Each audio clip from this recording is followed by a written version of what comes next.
मित्रों नमस्कार, मैं सुधीर श्रीवास्तव ज्योतिष अनुसंधान केंद्र में आपका स्वागत करता हूं। ज्योतिषीय परिचर्चा में आज हम बात करेंगे कुंडली के 7th हाउस के विषय में। कुंडली के 7वें भाव के विषय में आज हम विचार करेंगे।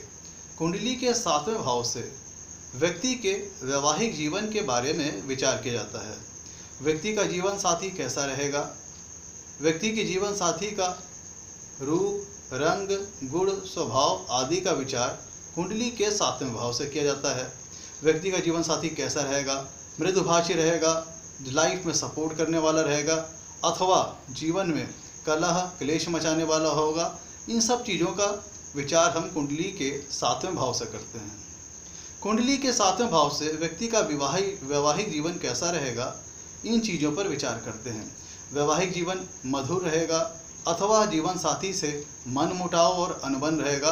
इन सब चीज़ों का विचार हम कुंडली के 7वें भाव से करते हैं। व्यक्ति का विवाह लव मैरिज होगा या अरेंज मैरिज होगा, इन सब चीज़ों का विचार हम कुंडली के 7वें भाव से करते हैं। अगर व्यक्ति की कुंडली में 7वें भाव अथवा 7वें भाव के स्वामी सप्तमेश का संबंध पंचम भाव या पंचमेश से बन रहा है तो व्यक्ति के जीवन में प्रेम विवाह होने की संभावनाएं प्रबल हो जाती हैं। कुंडली के 7वें भाव को हम केंद्र स्थान और मारक स्थान भी कहते हैं। कुंडली के 7वें भाव से हम बिजनेस पार्टनरशिप के बारे में भी विचार करते हैं कि अगर व्यक्ति बिजनेस पार्टनरशिप करना चाहता है, किसी प्रकार की पार्टनरशिप में बिजनेस करना चाहता है तो उसको सफलता मिलेगी कि नहीं। इन सब चीज़ों के विचार हम कुंडली के 7वें भाव से करते हैं। कुंडली के 7वें भाव से एग्रीमेंट्स का विचार किया जाता है। दो पार्टीज़ के बीच में जो एग्रीमेंट्स होते हैं उनका विचार हम कुंडली के 7वें भाव से कहते हैं। मतलब व्यक्ति जीवन में किसी प्रकार की भी पार्टनरशिप करता है, चाहे वो मैरिटल पार्टनरशिप हो, चाहे वो बिजनेस से रिलेटेड पार्टनरशिप हो, उन सब चीज़ों का विचार हम कुंडली के 7वें भाव से करते हैं।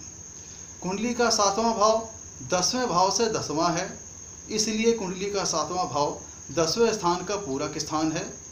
10वें भाव का पूरक स्थान है।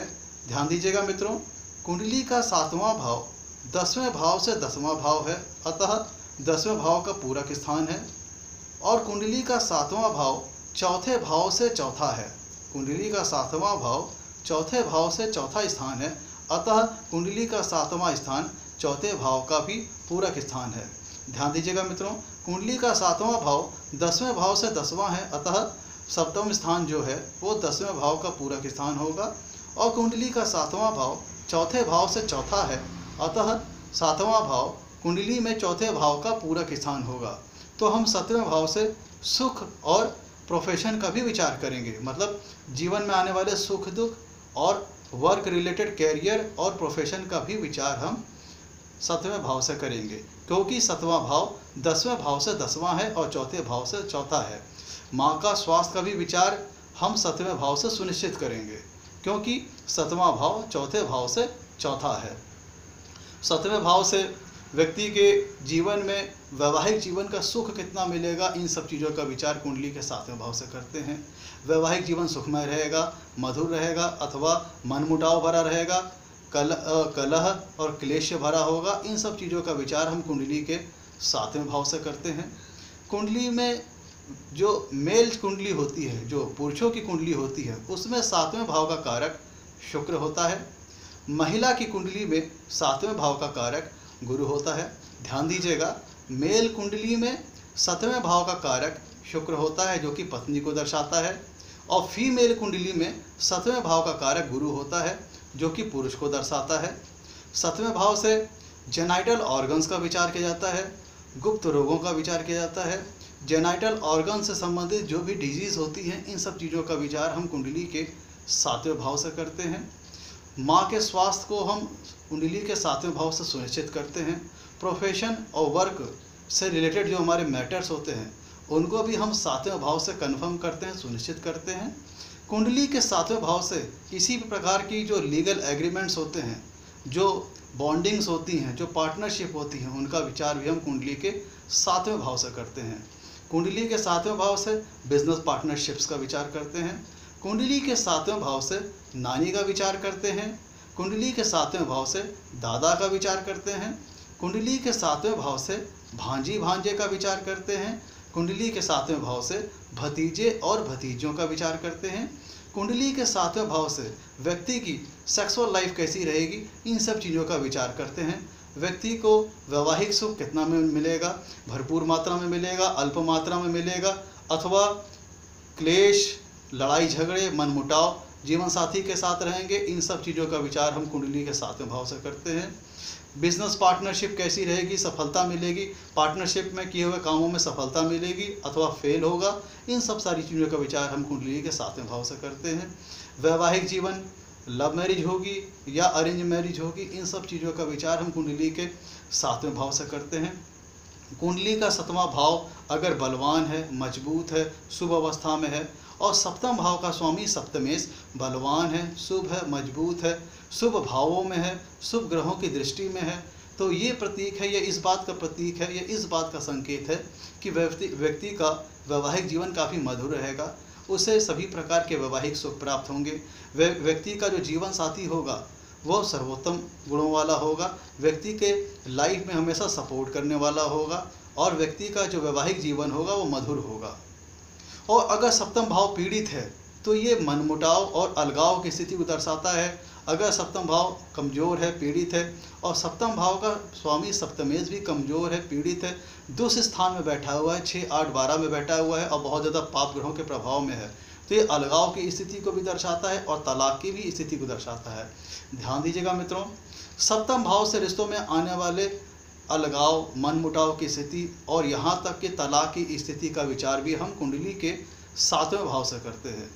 कुंडली के 7वें भाव से व्यक्ति के रोमांटिक जीवन के बारे में विचार करते हैं, व्यक्ति का लव अफेयर्स के बारे में विचार करते हैं।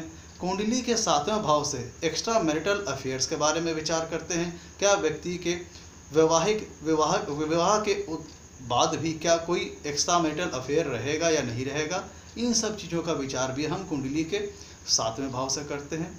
व्यक्ति के 7वें भाव से ये पता चलता है कि उसकी आफ्टर मैरिज लाइफ कैसी रहेगी, उसे विवाह का सुख मिलेगा तो कम मिलेगा या भरपूर मात्रा में मिलेगा, इन सब सारी चीज़ों का विचार भी कुंडली के 7वें भाव से होता है। कि व्यक्ति के जीवन में अपने जीवन साथी के साथ मधुर संबंध रहेंगे, मनमुटाव वाले संबंध रहेंगे, क्लेश भरा जीवन होगा या फिर सुखों से भरा जीवन होगा, इन सब सारी चीज़ों का विचार हम कुंडली के 7वें भाव से करते हैं। कुंडली के 7वें भाव से जेनाइटल से होने वाले जेनाइटल ऑर्गन से संबंधित रोगों का विचार किया जाता है, गुप्त रोगों का विचार किया जाता है और जेनाइटल ऑर्गन से संबंधित डिजीज़ का विचार कुंडली के 7वें भाव से किया जाता है। कुंडली के 7वें भाव से चूँकि कुंडली का 7वां भाव चौथे भाव से चौथा है, तो माँ का स्वास्थ्य भी यहाँ से सुनिश्चित किया जाता है। जीवन में आने वाले सभी प्रकार की सुख समझाव का भी विचार कुंडली के 7वें भाव से किया जाता है। कुंडली का चौथा स्थान जनता का होता है और कुंडली का 7वां भाव चौथे से चौथा है, तो व्यक्ति को फेम कितना मिलेगा, प्रसिद्धि कितनी मिलेगी, जनता में लोकप्रिय होगा कि नहीं होगा, इन सब चीज़ों का विचार भी कुंडली के 7वें भाव से होता है। कुंडली का 7वां भाव 10वें भाव से 10वां है, अतः जब कोई जातक अपनी लाइफ में कैरियर का चुनाव करता है, वर्क का चुनाव करता है, तो उसे 10वें स्थान के साथ साथ 7वें स्थान को भी कन्फर्म करना चाहिए, सुनिश्चित करना चाहिए, क्योंकि यह दर्शाता है कि यह 7वां भाव उसके वर्क और कैरियर से रिलेटेड सदुपयोगी या सहयोगी है या नहीं है, मतलब 7वां भाव उसके वर्क से रिलेटेड उसको सपोर्ट करने वाला है कि नहीं है, इन सब चीज़ों का विचार हम कुंडली के 7वें भाव से करते हैं। तो कुंडली में 7वां भाव काफ़ी इम्पॉर्टेंट रखता है, काफ़ी इम्पॉर्टेंस है 7वें भाव की, काफ़ी महत्वपूर्ण भाव है, क्योंकि इसी से क्योंकि बगैर पार्टनर के जीवन अधूरा होता है। तो हमारे जीवन में पार्टनर कैसा होगा, हमारा लाइफ पार्टनर कैसा होगा, इन सब चीज़ों और पार्टनर के साथ हमारा संबंध कैसा रहेगा, हमारा वैवाहिक जीवन कैसा रहेगा, वैवाहिक जीवन सुखमय रहेगा कि मनमुटाव, क्लेश और लड़ाई झगड़े से भरा होगा, इन सब चीज़ों का विचार हम कुंडली के 7वें भाव से करते हैं। अगर किसी प्रकार की पार्टनरशिप में बिजनेस किया जाना है तो उस पार्टनरशिप में सफलता मिलेगी कि नहीं मिलेगी, बिजनेस पार्टनरशिप से लाभ होंगे कि नहीं होंगे, इन सब चीज़ों का विचार हम कुंडली के 7वें भाव से करते हैं। किसी भी प्रकार का लीगल एग्रीमेंट्स, लीगल बॉन्डिंग, इनका विचार भी हम कुंडली के 7वें भाव से करते हैं। मित्रों, आज के लिए इतना ही। आपसे कहना है मेरे वीडियो को लाइक करें और मेरे चैनल को सब्सक्राइब करें ताकि मेरे आगे आने वाली वीडियोस की आपको जानकारी मिल पाए। धन्यवाद मित्रों।